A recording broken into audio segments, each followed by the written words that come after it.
بسم الله الرحمن الرحيم. الآن سندخل في المسألة 59 59e mas'ala. On a passé celle d'avant, 58e, car elle est longue et elle est un peu difficile à expliquer, et surtout pour des gens qui n'ont pas déjà étudié les bonnes bases de usul al-fiqh. طيب قال في قوله تعالى ومن يقتل مؤمنا متعمدا فجزاؤه جهنم خالدا فيها وغضب الله عليه ولعنه وعد له عذابا عظيما. Parce que là, Allah dans le sens il dit que celui quiconque tue un croyant volontairement, alors sa récompense, ou plutôt sa rétribution, sera le feu de l'enfer éternellement, et que Allah lui fera subir sa colère et qu'il le maudira, et qu'il lui a réservé un châtiment douloureux immense. An-Nisa, verset 93. La mas'ala va être un peu plus long que d'habitude. On va essayer de résumer et de traduire directement certains passages pour écourter le ders. Qala. Donc maintenant c'est un verset qui pose problème à beaucoup de gens et qui est une porte qu'ont tenté d'ouvrir beaucoup de gens de la déviance et des passions. قال هذه الآية تدل على أن قاتل عمدا لا توبة له وأنه مخلد في النار وقد جاءت آية أخرى تدل على خلاف ذلك. Donc ce verset laisse entendre que celui qui tue volontairement n'a pas le droit à la tauba et qu'il sera éternellement au feu. Et d'autres versets sont venus montrer l'opposé de cela. كقول الله تعالى إن الله لا يغفر أن يشرك به ويغفر ما دون ذلك لمن يشاء. Que Allah certes ne pardonne pas qu'on lui associe quoi que ce soit, mais il pardonne en dehors de cela à qui il veut. An-Nisa, verset 48 et verset 116. Et sa parole où il dit وَالَّذِينَ لَا يَدْعُونَ مَعَ اللَّهِ إِلَهًا آخَرَ وَلَا يَقْتُلُونَ النَّفْسَ الَّتِي حَرَّمَ اللَّهُ إِلَّا بِالْحَقِّ إِلَى قَوْلِهِ إِلَّا مَنْ تَابَ وَآمَنَ وَعَمِلَ صَالِحًا فَأُولَئِكَ يُبَدِّلُ اللَّهُ سَيِّئَاتِهِمْ حَسَنَاتٍ.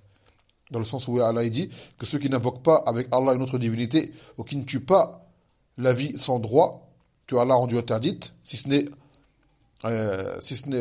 qu'il la tue sans droit, hormis celui qui sera repenti et qui aura cru et œuvré de bonnes œuvres. Ceux-là, Allah leur pardonnera leurs mauvaises actions en bonnes. Al-Furqan, de 68 à 70. Wa qawluhu ta'ala, inna Allah yaghfiru adh-dhunuba jami'a, que Allah pardonne tous les péchés. Az-Zumar, verset 53. Wa qawluhu wa inni la ghaffarun liman taba wa amana, et certes je suis le grand pardonneur, c'est-à-dire de toutes choses pour celui qui se repent et qui croit. Taha, verset 82. Donc là tous ces versets démontrent que la seule chose que Allah ne pardonne pas, c'est le fait de mourir sur le shirk.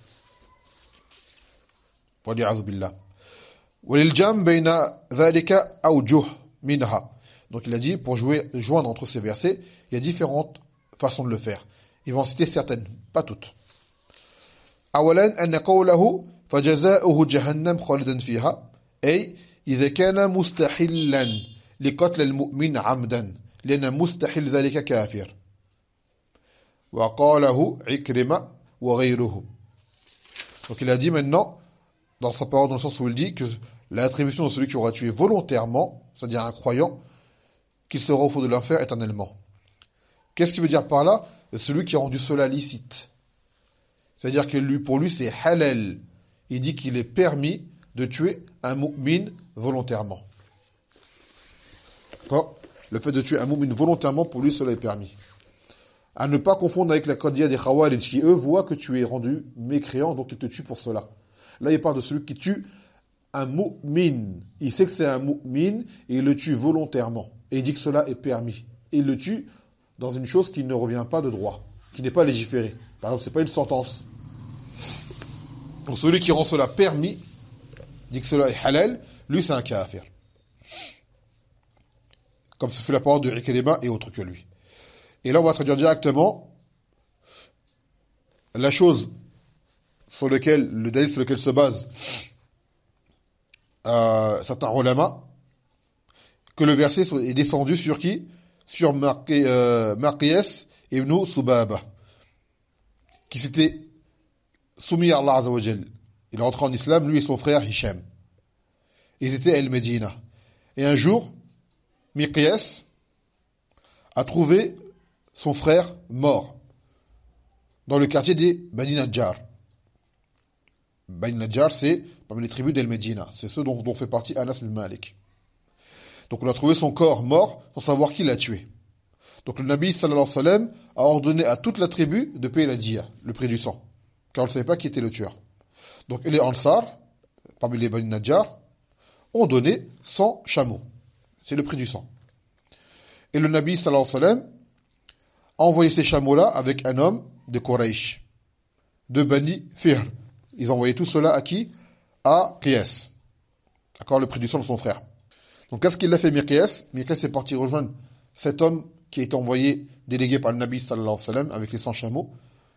Il a tué cet homme-là, c'est-à-dire Miqyas a tué l'envoyé du messager d'Allah sallallahu alayhi wa sallam. Il a aposté de l'islam, puis il a pris l'un des chameaux, qu'il l'a enfourché, et ensuite, qu'est-ce qu'il a fait? Il est parti avec tous les autres chameaux à Mecca. Donc il a apostasié, il a tué volontairement cet envoyé, et il s'est sauvé avec la diya. Car la diya n'est pas que pour lui, la diya est pour tous les awliyas de celui qui a été tué. Elle n'est pas que pour son frère, mais pour tous les awliyas.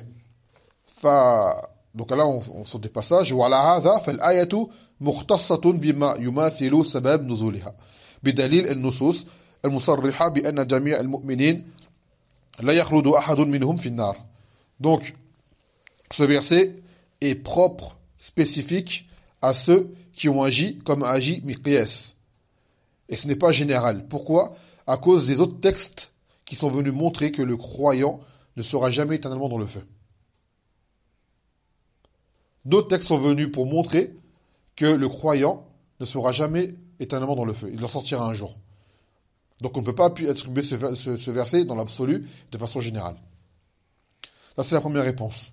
الوجه الثاني أن المعنى فجزاؤه إن جوزي مع إمكان أن لا يجازى إن تاب أو كان عمل صالح يرجح بعملية السيء وهذا قول أبي هريرة ومجلز وأبي صالح وجماعة من السلف.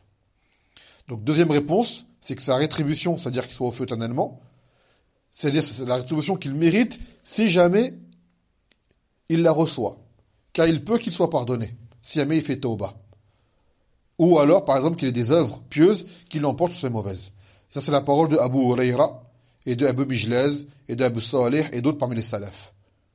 Donc cela, également, ça réfute ceux des Khawarij, des Takfiriyin, qui se servent de ce verset-là, et qui se prétendent salafis. On leur dit des sahaba comme Abu Hurayra n'ont pas expliqué ce verset-là comme vous le comprenez. Et deux parmi les salafs, parmi les imams des salafs. Donc si vous êtes salafi, vous devez revenir à quoi? À la compréhension des salafs. الوجه الثالث أن الآية للتغليظ في زجر ذكر هذا الوجه الخطيب والألوسي في تفسيريهما. Et d'autres réponses qui étaient données, c'est que cela, en fait, c'est pour montrer la sévérité du châtiment que mérite celui qui agit de la sorte. En fait, c'est une dure menace. D'accord? C'est une dure menace. Des paroles dures pour réprimander celui qui agit de la sorte. À l'exemple de cela, ils ont pris comme preuve le Mufassirun qui voit ce qawla, la parole d'Allah où il dit وَمَنْ كَفَرَ فَإِنَّ اللَّهَ غَنِيٌّ عَنِ الْعَالَمِينَ. Que celui qui mécroit, alors certes Allah se passe de l'univers. C'est-à-dire, وَمَنْ كَفَرَ, celui qui a mécru, ce terme-là est employé pour qui? Pour celui qui n'a pas fait le hajj. D'accord? Celui qui n'a pas fait le hajj. Alors qu'il est connu par d'autres adillaks, celui qui n'a pas fait le hajj. D'accord? Sans excuse, il n'a pas mécru. Mais là, Allah Azza wa Jal a employé le terme mécroire. Pourquoi? Pour montrer la grandeur de ce péché et pour réprimander celui qui agit de la sorte.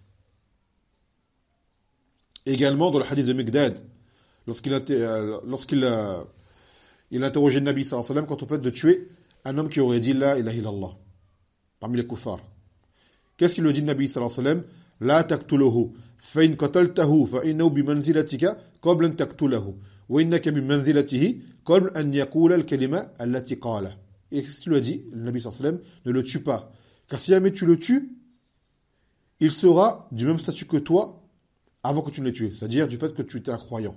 Et que toi, tu sauras de son statut à lui, le statut qu'il avait avant qu'il n'ait dit cette kalima, qui est la ilaha illallah. Ça veut dire en apparent que tu auras le statut du kafir. Du kafir. C'est l'apparent du texte. Et le Nawawi, parenthèse, il expliquait ce hadith en disant en fait que ce sera du statut que ton sang en fait sera devenu licite. Du fait que tu auras tué un mu'min, amdan biril haq, ton sang sera devenu licite du fait que il y aura le qisas. Et que lui, après qu'il ait dit cette kalima, son sang sera devenu comme le tien actuellement, c'est-à-dire avant que tu ne l'aies tué, car toi tu es un musulman et à la base ton sang est illicite. Donc lui, après qu'il ait dit la kalima la ilaha illallah, son sang est devenu illicite, comme toi, à la base, en tant que mu'min. Mais c'est pendant le fait que toi tu l'aies tué, ton sang est devenu licite, du quoi? Par rapport au talion, qisas. Ça c'est une réponse qui était donnée par rapport à ce hadith.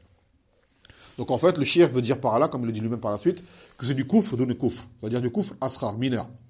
Et également, parmi les sens voulus dans éternellement, khalidan, al-khulud, chez les Arabes, ça vient au sens de longue période. Une longue période. Comme beaucoup de ulama le disent. Khalidan, ça veut dire en fait qu'il restera longtemps au feu, et non pas éternellement. Et la langue arabe est venue appuyer ce sens-là. Parmi les abiyats de poésie qui ont été donnés, le shirk en cite une là, il y en a plusieurs. Il dit فوقفت أسألها وكيف سؤالنا ثم خوالد ما يبين كلامها. Dans le sens où il dit que je me suis mis à l'interroger et comment serait notre question pour quelqu'un qui n'entend ou quelqu'un qui reste longtemps muet. Summan khawalid. Ça y est? C'est-à-dire qu'il ne répond pas à ma question. Je pose une question à quelqu'un qui est resté muet une longue période devant ma question. Donc là, il a bien dit Summan khawalid. D'accord? Summan khawalid. Et d'autres versets également sont venus. D'autres versets. Je veux dire d'autres versets, d'autres vers de poésie. Mais le shir, lui, je vois que le qawl sahih pour lui, c'est le premier, ainsi que le deuxième. Le premier, qui est ma'adha, celui qui a rendu cela licite. Et le deuxième, c'est la sévérité de la menace. Et d'autres ulama, eux, qu'est-ce qu'ils ont fait? قال حمل بعض العلماء كلام ابن عباس أن هذه الآية ناسخة لكل ما سواه وما سواها والعلم عند الله عز وجل. Et que d'autres ulama, ils ont dit que Ibn Abbas a dit que ce verset-là abroge tous les autres versets. Et Ibn Abbas lui voit qu'il n'y a pas de tauba pour celui qui tue. Et malgré cela, c'est un call sur lequel il est revenu par la suite. Et le chiite répond en disant sur le fait qu'il n'y a pas de tauba pour le qaratil, le fait de dire qu'il n'y a pas de tauba pour celui qui tue, il répond à cela en disant que ce qui apparaît, c'est que celui qui tue volontairement un mu'min, quand même, il est désobéissant, il a une tauba. En citant les mêmes versets cités auparavant, parce que Allah il pardonne tous les péchés, premièrement. Et également, قال قد توافرت الأحاديث عن النبي صلى الله عليه وسلم أنه قال يخرج من النار من كان في قلبه مثقال ذرة من إيمان, qui sortira du feu toute personne qui avait un atome de foi dans son cœur. Donc cet atome de foi n'empêche pas le fait de faire des ma'asi. Mais son iman est très très bas à cause des ma'asi qu'il aura commis. وكذلك, parmi les adila qui dit قال صرح تعالى بأن القاتل أخو المقتول, que celui le tueur est le frère du tué parmi les musulmans. C'est quoi la preuve? فمن عفي له من أخيه شيء, dans le verset du Qisas, du talion, qu'il dit celui qui aura pardonné à son frère en quelque façon, c'est-à-dire du fait qu'il l'aura tué. Voyez, donc il a bien dit man ufiya lahu min akhihi, celui qui aura pardonné à son frère, et que le croyant, le frère du croyant n'est que le croyant comme lui. Également la parole d'Allah où il dit wa in ta'ifatan min al-mu'minin iqtatalu, et que si mes deux groupes parmi les croyants se combattent à la ma'ruf, et que Allah a nommé les deux comme étant des mu'minin, alors qu'ils sont combattus, jusqu'à s'entretuer. قال ومما يدل على ذلك ما ثبت في الصحيحين في قصة الإسرائيلي الذي قتل 100 نفس لأن هذه الأمة أولى بالتخفيف من بني إسرائيل لأن الله رفع عنها الآثار والأغلال التي كانت عليهم. Et parmi également les preuves que celui qui tue volontairement, et ça c'est un dalil qui est qawi, qui est fort, celui qui est croyant, qui tue volontairement un autre croyant, il a une tauba, comme le prouve le hadith de celui qui a tué 100 personnes à l'époque des Bani Israël. Cet homme qui a tué 100 personnes. Quelqu'un pourrait dire, mais les 100 personnes, on ne sait pas qui ils étaient. Peut-être que c'est des koufars. On dit non, parce que dans le hadith, à la fin, il a tué des gens qui étaient des gens du livre. Et il a demandé un homme savant, il a été montré vers il a été envoyé vers un moine, et il l'a tué. Parce que celui-ci lui a dit, il n'y a pas de tauba. Il l'a tué. Cet homme qui a été tué, c'était un croyant. Ensuite, il a demandé, le plus savant des gens, il a été emmené vers un savant qui lui a dit, qu'est-ce qui va faire obstacle entre toi et la tauba? Donc il lui a dit, il y a une tauba. Cependant, c'est quoi la condition qu'il ait pour que sa tauba soit acceptée à lui?